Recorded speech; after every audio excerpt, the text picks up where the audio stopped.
इतका छान पाऊस पडत असेल तर भजी तर खावीशीच वाटते.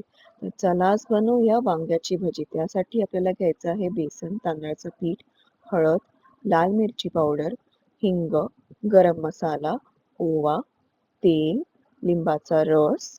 आता आपल्याला थोडंसं पाणी ॲड करायचं आहे आणि बॅटर छान मिक्स करून घ्यायचं आहे. पुढे ॲड करायचं आहे लसूण आणि मिरचीची पेस्ट, थोडीशी कोथिंबीर. पुढे घेऊया वांग. त्याचे छान काप करून घ्यायचे आहेत. त्याला छान अशा चिरा पाडून बॅटरमध्ये कोट करून गरम गरम तेलामध्ये गोल्डन ब्राऊन होईपर्यंत फ्राय करायचं आहे. इथे बघू शकता भजी छान फुलली आहे आणि छान असा गोल्डन ब्राऊन हा कलर सुद्धा आला आहे. तुमच्या घरी मिरची नाहीतर बटाटे असतील ते सुद्धा तुम्ही त्या बॅटरमध्ये डिप करून फ्राय करू शकता.